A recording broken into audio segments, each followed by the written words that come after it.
Now we're going to move on to our ABO Rh typing. I do want to point out that I always have my manual sitting right next to me. If you have a question in the lab, one of the first things I'm doing when I'm coming over to your desk is asking you where's your manual and where you are in it. So always have your manual open. As you see, I have ABO Rh typing right here, and I have the page open next to me. So if I have any questions or any confusion, the instructions are right there. In the real world, you always have an SOP. When in doubt, go to your SOP to figure out what's going on. So the first thing I'm going to do, you can see I've got this one rack that's already set up here. I've been working with. I've got my patient plasma poured off. I've made my 3%. So now I'm going to start labeling my tubes for testing. RUS-A, RUS-B. Don't forget the RUS, that's the patient's last name. This patient's last name is Russo, R-U-S-S-O. So first 3 letters of the patient's last name, and then what else is going to be in the tube. So I know I've got what is in every single tube. If these tubes got mixed up all over the place, it's okay. I know what we're at. RUS-A1C. One thing that might help you when you're starting out, put the A1C and the BC in the back row. We're still going to follow the same pattern, but they're one back. And we'll talk about that in just a minute, why we're going to do that. RUSD and RUSDC for my control. So all my tubes are labeled. Everything in the rack is labeled, including my balance tube. There should never be any tubes in your rack unlabeled. I want everything labeled at all times.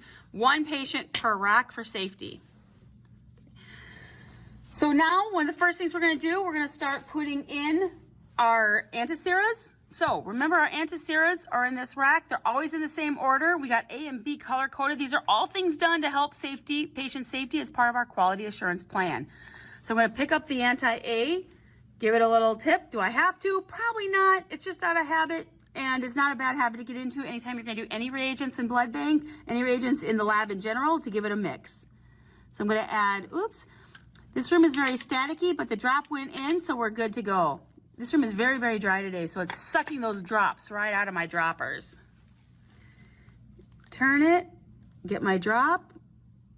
Nice big drop. You notice too, I always empty my droppers before I put them back together. Just part of how I learned to help keep the droppers from getting too much at the tip, kind of keep your droppers clean.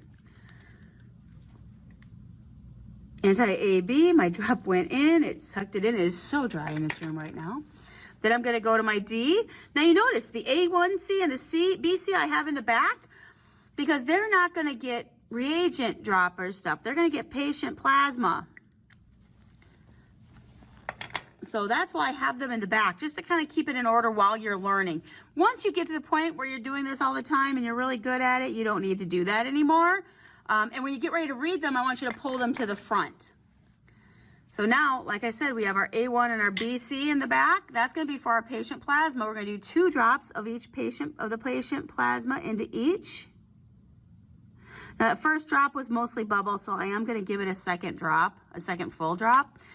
So now you can see all my tubes have fluids in the bottom. It's kind of hard to see those ones that are clear.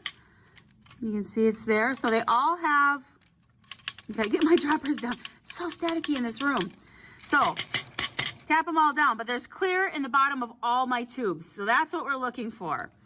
Now the next thing we're going to do is we're going to take this the patient cells, the 3% cells, and we're going to mix it. And I'm going to put 1 drop of patient cells in the A, the B, the AB, the D, and the DC. So if you notice the way when I have this back, I've got my forward typing, my reverse typing in the back row, and then my D and DC on the front. So now I've got something clear in all the tubes. I've got something red in all the tubes with the exception of the 2. That's where the A1 and the B cells come from. Now remember, I've already mixed these up really good for the day. So now I just have to invert them a couple times and make sure that all the cells are off the bottom. So up and down through the pipette a couple times. 1 drop of A cells into my A tube. Empty my tube. Just go a few times because it's already been mixed, so it's just a matter of making sure that all those cells are off the bottom. You never want to shake these vigorously. We don't want to lyse all our cells.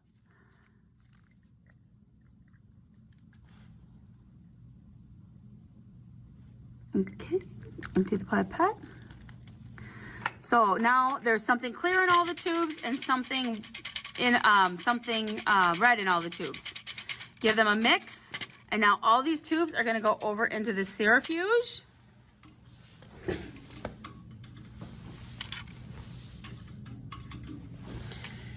Now, as you notice, whoops. As you notice, we don't have quite enough in there, so we need a balance. Now, my balance tube has this much saline. That's too much. If you just dump it out, what's left in there will be the perfect balance for your saline tube, for your balance tube. Make sure they're all in there nice and good. We're going to hit 0-1 for 20 seconds and start.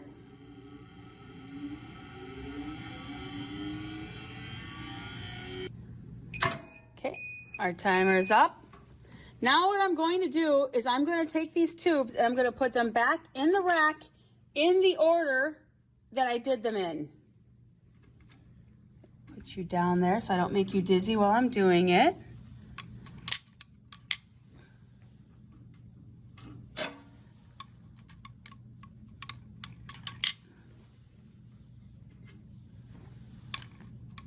So they're all back in the same order. Okay, so they're all out, and I've grabbed my report form here. You always want to make sure your report forms are ready to go. So you can see I've got the patient's last name and then their first name, medical record number, date of birth, date and time the sample was drawn, who drew it, what is ordered. This is actually a type and an RH. Well, type, which is, it includes an ABO Rh. So I can write that on there. If it's a type and cross match or type and screen, you're going to want to mark all that. And then tested by whoever's doing the testing. So my paperwork's all set. I'm going to pull over here. I'm going to grab my tube and I'm going to do gentle coffee shakes, roll it to the side. Now I can see this is one big button, so therefore it's a 4+.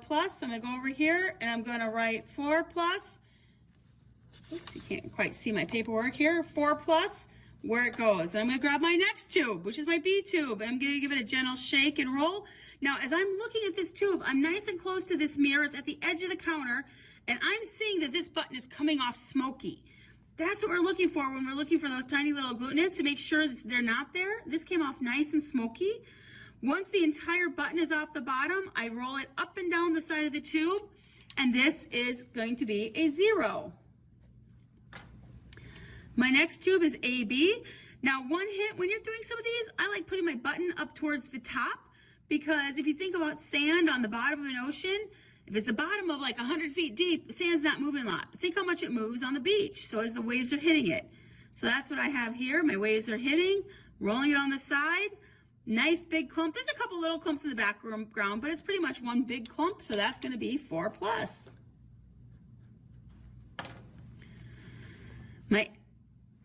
Whoops, grab the same tube again. My next tube is going to be my A1C, my A1 cells. So I'm going to give it a nice little shake. I can look at it really closely as that button's coming off. It's coming off in these nice little wisps, which is going to lead me to believe it's probably going to be negative, but I have to wait till that whole button's off because you never know what's going to happen. So my whole button is off, and I'm looking in the mirror as I'm rolling it up the side of the tube, and that's a nice negative tube. I got my B cells, and oh, that came off really fast. As I roll it up, I got a nice 4+. Got my D tube. I'm gonna shake it off. Oh, look at that. That's a pretty good, that's probably a pretty good 2+, maybe a 3+, depending on how you're calling it.